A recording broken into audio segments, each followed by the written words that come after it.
It was supposed to be a regular day.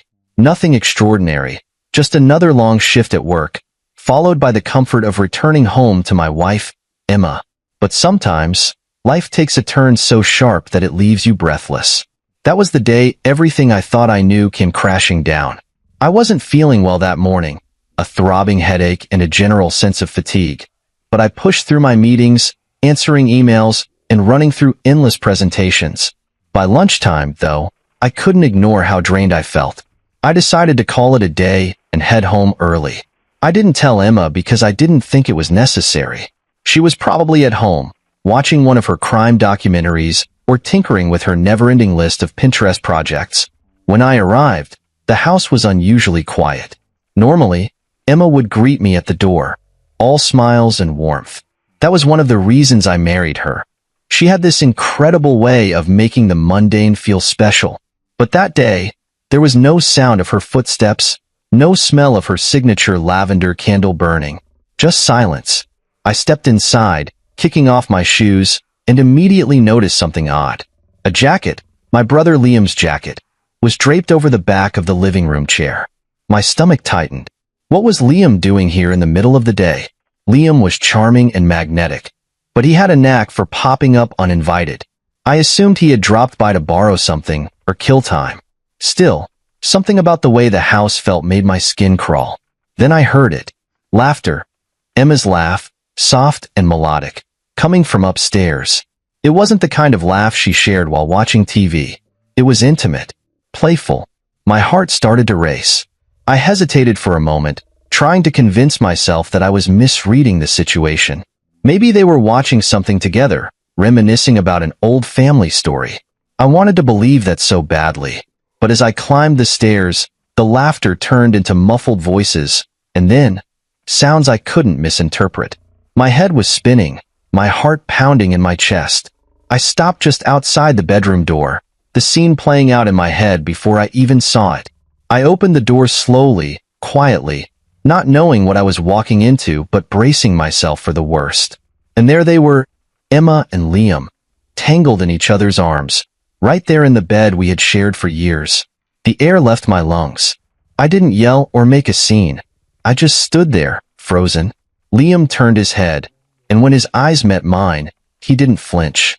Instead, he smirked. Smirked, like he had won some twisted prize. My own brother. Something inside me clicked. I didn't explode in anger. I didn't scream.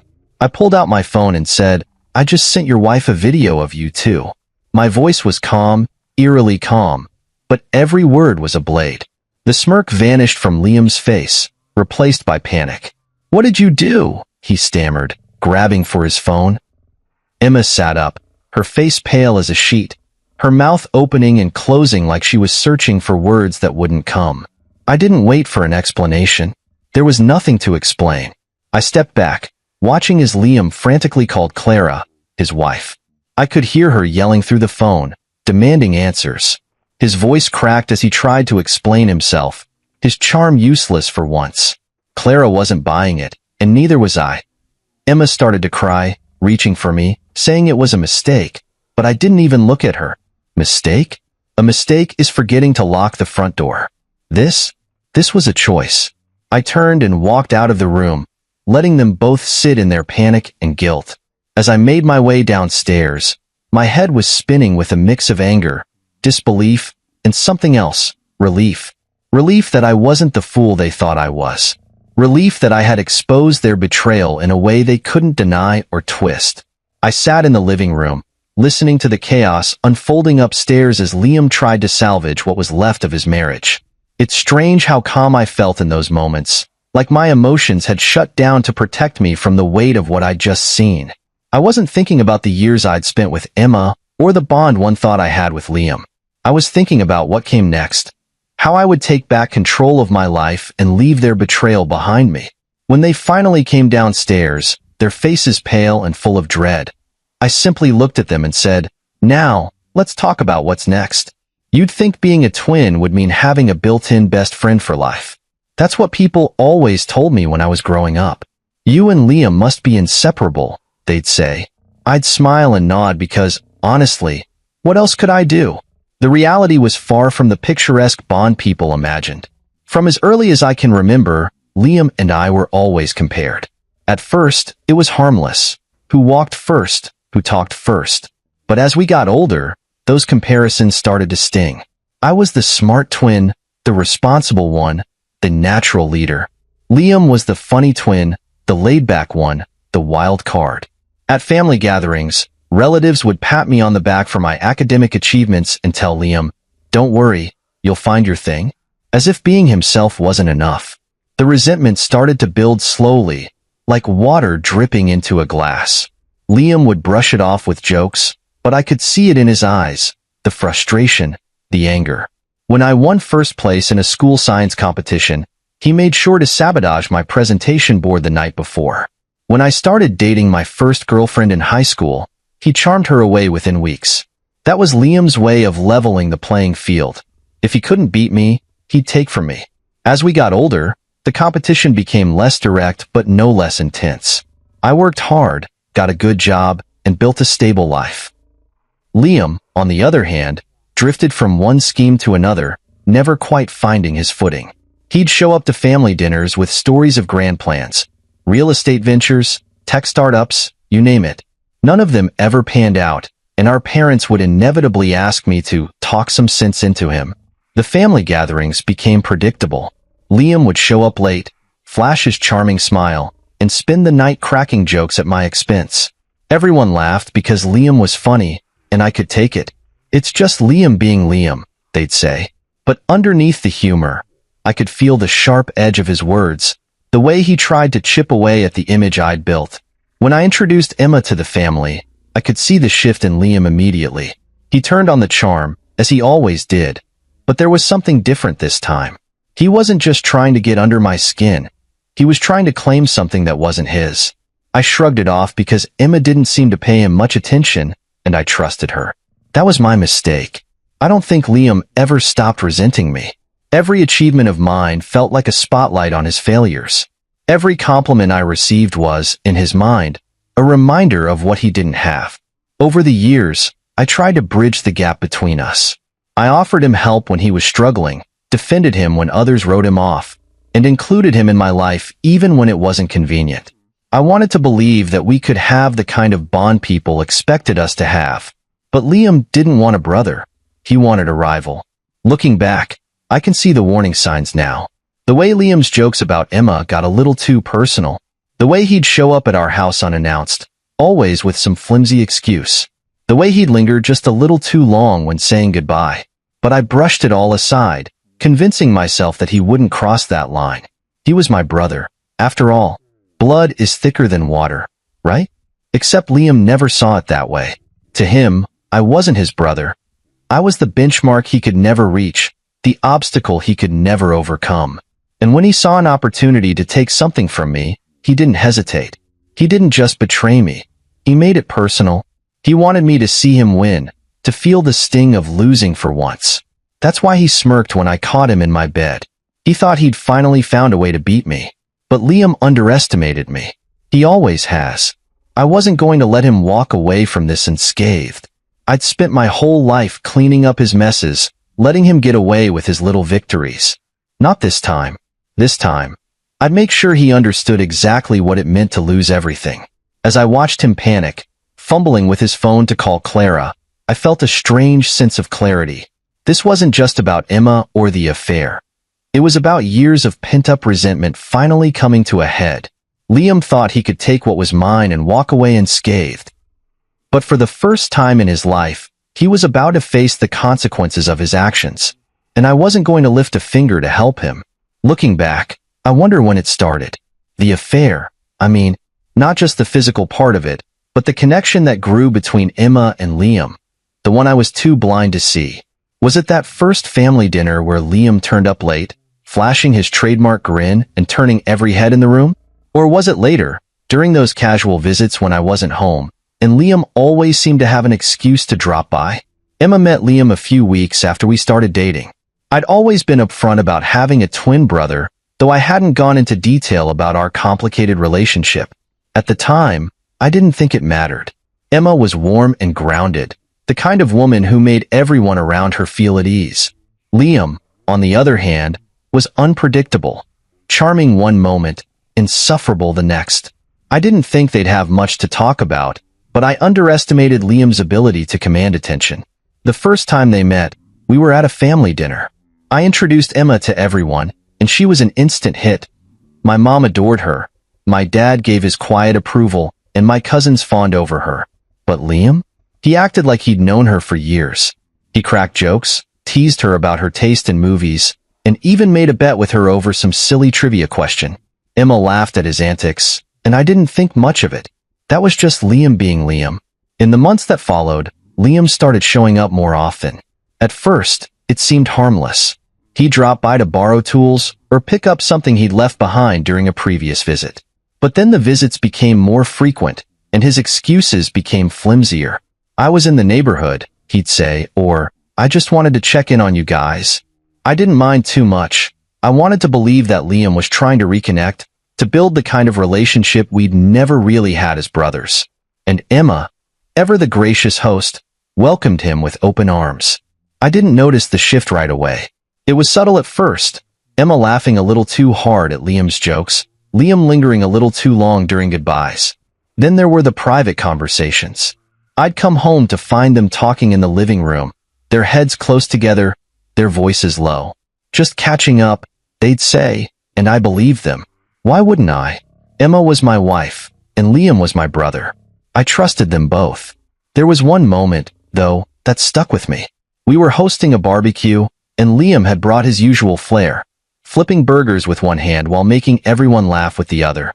At one point, Emma spilled something on her shirt, and Liam immediately jumped in to help, grabbing a napkin and dabbing at the stain. It was innocent enough, but the way they looked at each other for just a second too long made my stomach churn. I brushed it off, telling myself I was imagining things. But the seed of doubt was planted. Emma and I had always been solid. At least, that's what I thought. She wasn't the type to complain or pick fights, but now I wonder if that was part of the problem. Did she feel neglected? Unappreciated? I worked long hours, sure, but it was for us, for the life we were building together. I thought she understood that. I thought she was happy. But maybe Liam offered her something I couldn't: attention, spontaneity, an escape from the routine of our marriage. It's not easy to admit that your wife might have found something in someone else, especially when that someone else is your own twin. The betrayal isn't just about the act itself. It's about the choices that led to it. The stolen glances, the quiet conversations, the moments of connection that I wasn't a part of. They made choices, small, seemingly insignificant choices, that built a bridge between them and pushed me further away.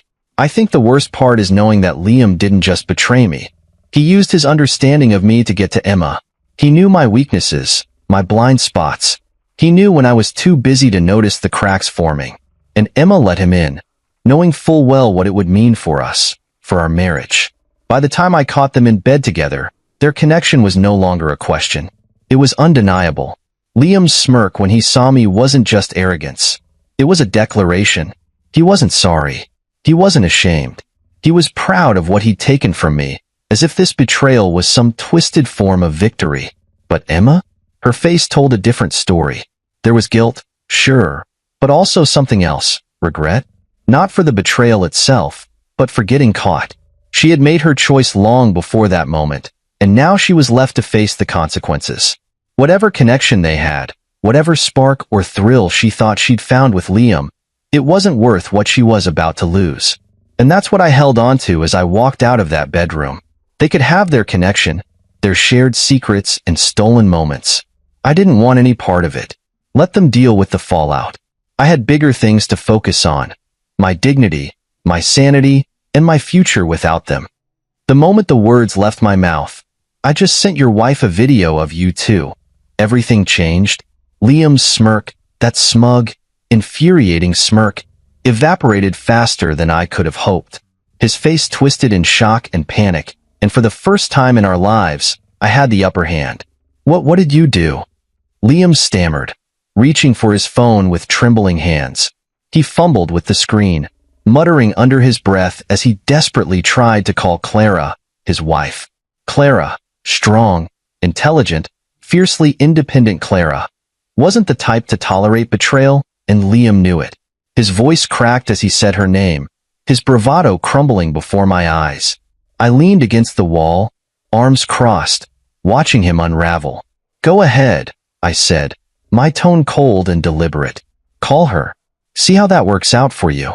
The phone rang once, twice, and then Clara picked up. Even from where I stood, I could hear the venom in her voice. "What the hell is this, Liam?" she barked. "What am I looking at?"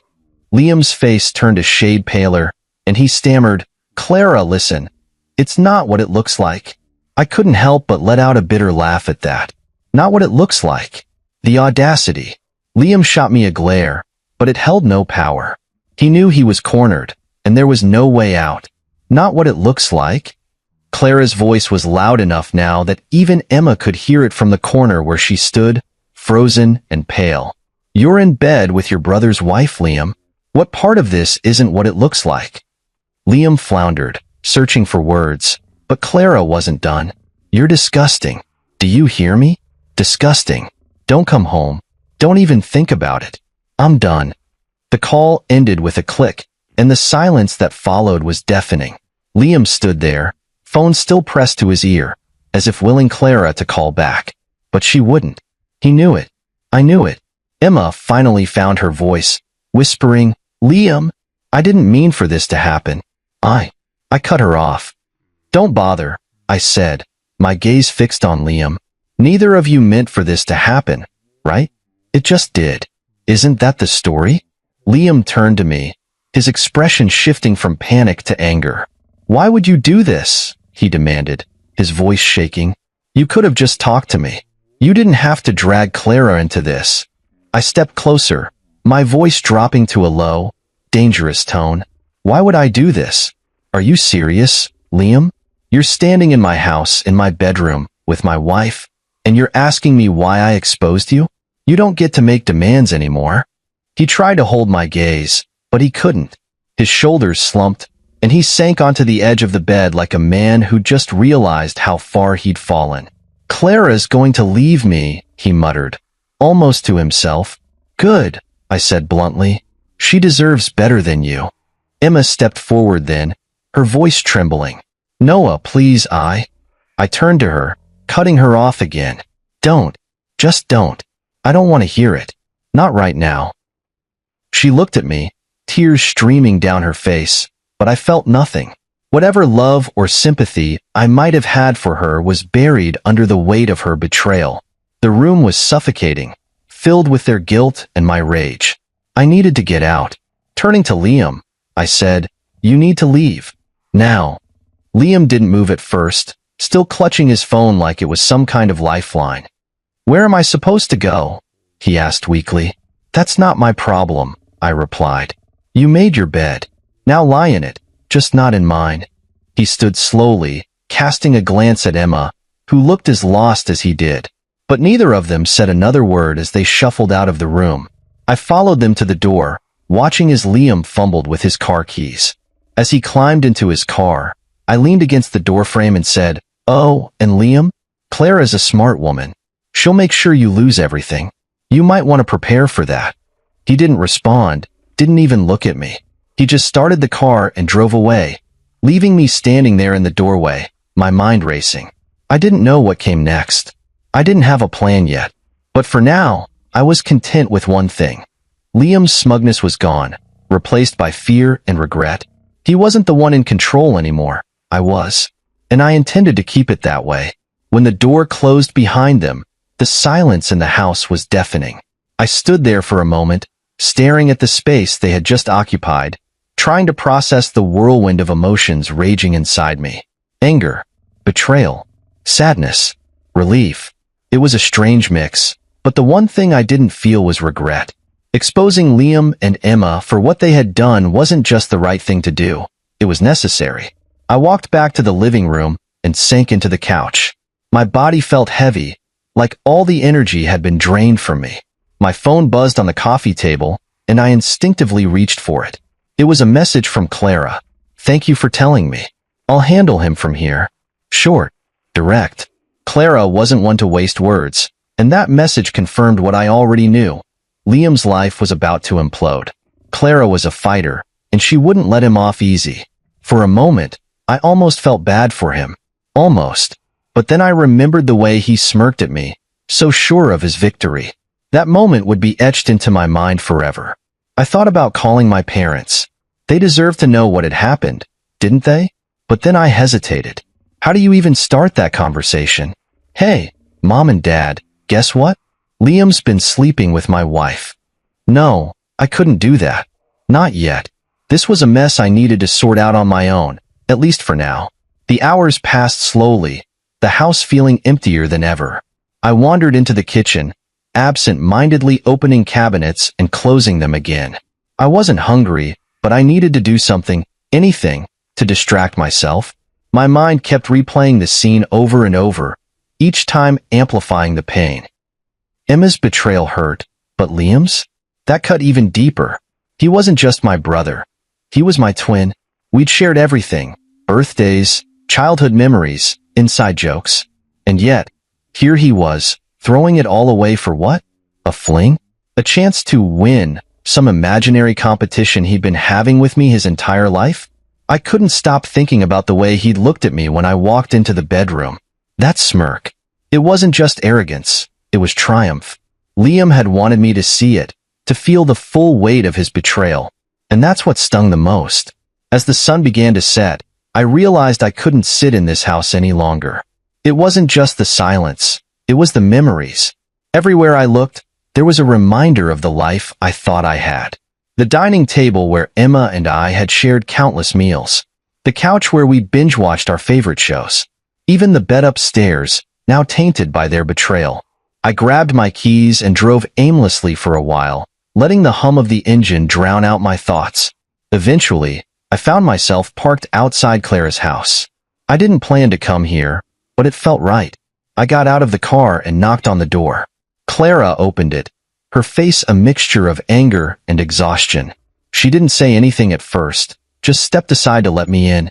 I followed her to the living room, where she sank into an armchair and gestured for me to sit. "Do you want a drink?" she asked, her voice flat. "Sure," I said, though I wasn't sure what I needed more, whiskey or water. She returned with 2 glasses of wine, handing one to me before sitting down again. We sat in silence for a moment, both of us staring at the floor. Finally, Clara spoke. "I always thought he might do something like this. I didn't think it would be with her." I nodded, taking a sip of the wine. I didn't think Liam could sink this low, but I guess I shouldn't be surprised. Clara laughed bitterly. "He's always been jealous of you, hasn't he? I mean, I've seen it over the years. The way he tries to one-up you, the way he talks about you. I just didn't think he'd go this far." "Neither did I admitted. "But here we are." We talked for hours, sharing stories and filling in the gaps. Clara told me how Liam had been acting distant lately, how he'd started coming home later and later. I told her about the subtle signs I'd missed with Emma, the private conversations, the lingering glances. By the time I left, we both felt a little lighter, though the pain was far from gone. When I got back home, the house was just as I'd left it, quiet and suffocating. But now, there was a sense of resolve building inside me. This wasn't over, not by a long shot. Liam and Emma had made their choices, and now it was time for them to face the consequences. I wasn't sure what the next steps would look like: divorce papers, family fallout, endless explanations. But I knew one thing for certain. I wasn't going to let this break me. Liam thought he'd won, but the game wasn't over. Not yet. The next few days passed in a blur of phone calls, paperwork, and endless thoughts. I knew what had to be done. I couldn't stay married to Emma after what she'd done, and I certainly couldn't maintain any semblance of a relationship with Liam. The betrayal had cut too deep, leaving wounds that even time wouldn't heal. Filing for divorce wasn't an easy decision, but it was the only option. I contacted a lawyer the morning after the fallout. The conversation was clinical, devoid of the emotional storm I felt brewing inside. The lawyer asked questions about assets, custody. Thankfully, Emma and I didn't have children, and evidence. When I mentioned the video, they assured me that it would make things swift and definitive. Emma didn't fight me on it, which was surprising. She seemed almost resigned when I handed her the papers. "I deserve this," she said, her voice barely above a whisper. For once, I agreed with her. She packed her things quietly over the next few days, each box she carried out feeling like a piece of closure. But Liam? Liam didn't make it easy. It started with phone calls, dozens of them. At first, they were angry. "Why did you have to send the video to Clara?" he shouted the first time I picked up. "You've ruined my life." I hung up. He called again. "I wasn't trying to hurt you, Noah. It just happened. Can't we move past this?" Move past this? The sheer audacity of those words nearly made me laugh. I told him never to contact me again, but Liam wasn't one to take no for an answer. When the call stopped working, he showed up at my door. I didn't let him in. Instead, I stood on the porch, arms crossed, watching him squirm. "What do you want, Liam?" I need to talk to you. Face to face," he said, looking genuinely desperate. "There's nothing to talk about," I replied coldly. "You made your choices. Now live with them." "Noah, please," he begged, but I slammed the door in his face. It wasn't out of anger, not entirely. It was about self-preservation. Letting Liam back into my life, even for a moment, felt like inviting a snake into my home. Meanwhile, Clara was taking Liam to court. She wasn't just filing for divorce. She was going for everything. Alimony, a share of his assets, even the house. And honestly, I was rooting for her. If anyone deserved to walk away with nothing, it was Liam. Our parents, of course, got involved. They were devastated when they found out, though not entirely surprised. We always knew Liam was difficult. My mom admitted during one of our strained conversations. But this? I don't even know what to say. Dad was less forgiving. "He's dead to me," he said bluntly. "You don't do that to family." It should have felt good to have their support, but it didn't. Nothing about this felt good. Emma, for her part, tried to stay out of the spotlight. She moved in with a friend and avoided contact with anyone in my circle. Occasionally, I get a message from her, an apology, a plea for forgiveness, but I never responded. What was the point? Forgiving her wouldn't change what she'd done. The legal proceedings moved quickly, thanks to the mountain of evidence against both Emma and Liam. By the time the divorce was finalized, I felt a strange sense of relief. It wasn't happiness, exactly, but it was close. Clara and I kept in touch throughout it all. She was a force to be reckoned with, handling the situation with a grace and strength I could only admire. We met a few times to exchange updates and vent about our shared frustrations. Those conversations were a lifeline, a reminder that I wasn't alone in this mess. One evening, over coffee, she asked me, "Do you ever think they regret it?" I thought about it for a moment before answering. I think Liam regrets getting caught. I think Emma regrets losing the life we built. But do they regret what they did? I don't know. And honestly, I don't care. Clara nodded, her expression thoughtful. "Yeah, I feel the same way." By the time everything was settled, divorce finalized, assets divided, ties cut, I felt like I could finally breathe again. The weight of their betrayal was still there, but it was lighter now, less suffocating. I'd survived the storm, and for the first time in months, I could see a glimmer of light on the horizon. Liam and Emma, on the other hand, weren't faring so well. Liam lost everything. His marriage, his reputation, and a good chunk of his savings thanks to Clara's relentless pursuit of justice. Emma wasn't much better off, living in a small apartment and working a job she clearly hated.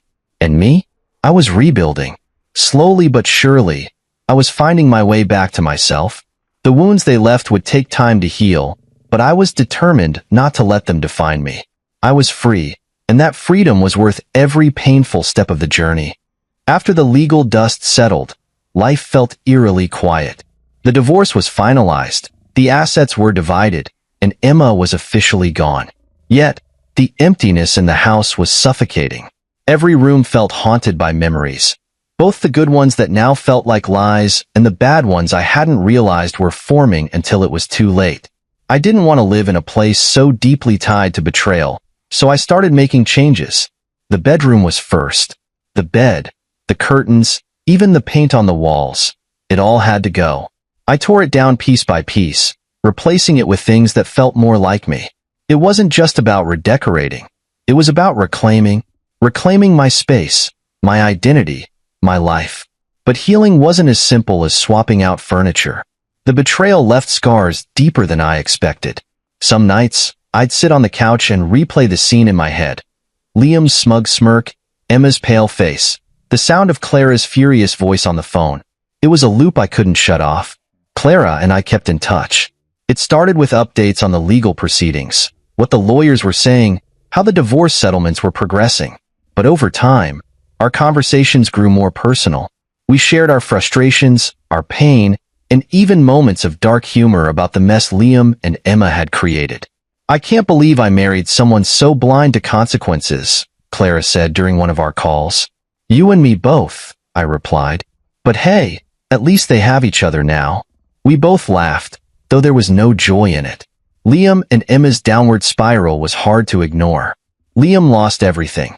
His wife, his reputation, his financial stability.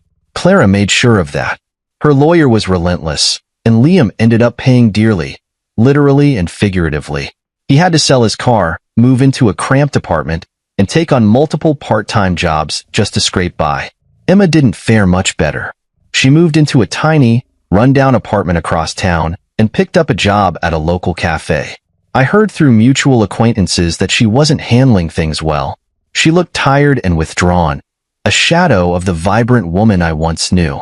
One day, Clara and I met for coffee, and the conversation turned reflective. "Do you think they're happy now?" she asked, stirring her drink absently. I thought about it for a moment before answering. I don't think they even know what happiness is. They thought their affair was exciting, something worth risking everything for. But now, they're just dealing with the fallout. Clara nodded. "It's funny, isn't it? They thought they were so clever, so untouchable, and now they've got nothing." It was true. Liam and Emma had thought they could build something out of betrayal, that their connection could withstand the wreckage they caused. But the weight of their choices was too much. Their relationship crumbled under the pressure. I heard through the grapevine that they'd started arguing constantly, their once secret affair now a public disaster. Liam, who had always relied on his charm to get by, found himself alone. People who once admired him for his charisma now saw him for what he was, a man willing to betray his own brother. Emma, meanwhile, seemed to drift through life, unable to hold on to anything meaningful. As for me, I was rebuilding. Slowly, piece by piece, I started to find myself again. I threw myself into work, rediscovered old hobbies, and spent more time with friends who reminded me of the person I used to be. I even started volunteering at a local shelter, something I'd always wanted to do but never made time for. Clara became a big part of that journey. Our shared experience created a bond that was hard to describe. She understood the pain, the anger, and the lingering doubts in a way no one else could. Over time, our conversations became less about Liam and Emma and more about ourselves.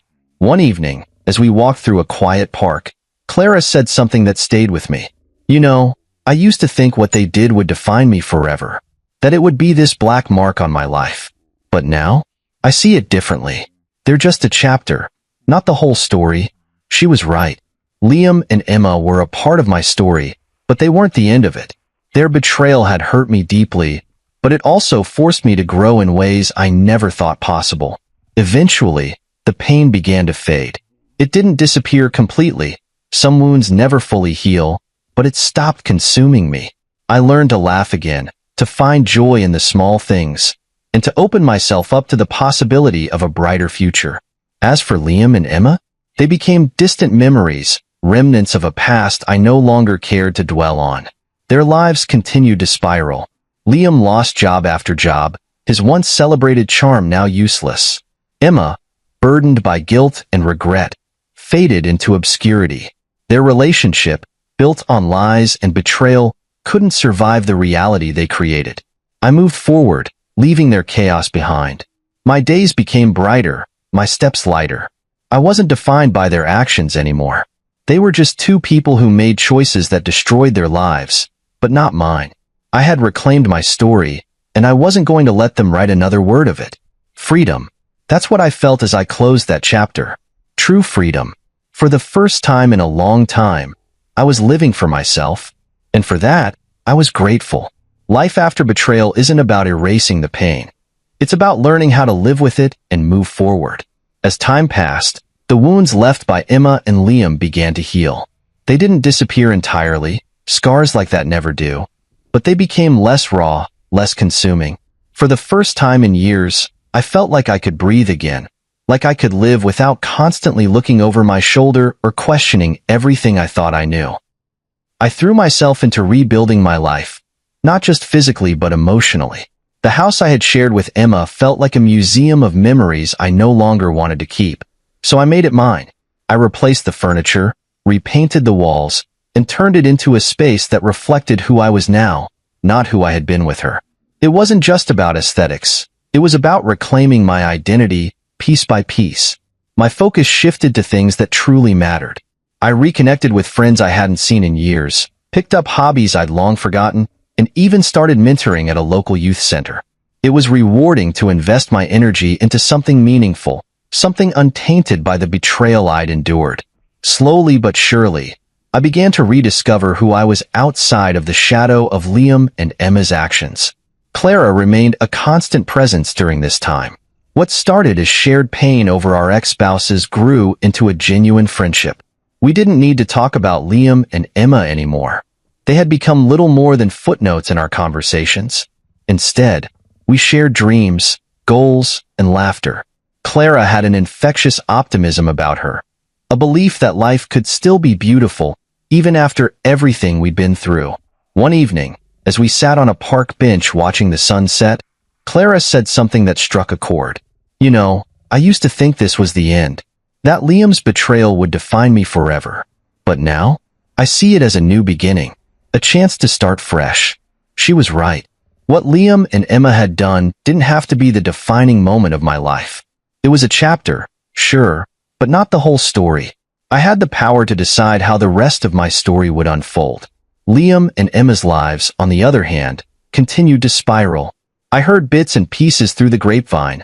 Liam bouncing between jobs, struggling to stay afloat financially. Emma drifting from one temporary living situation to another, her once vibrant personality dulled by regret. Their relationship didn't last long under the weight of its own toxicity. Without the thrill of secrecy and betrayal, they had nothing to hold them together. They fell apart as quickly as they had come together.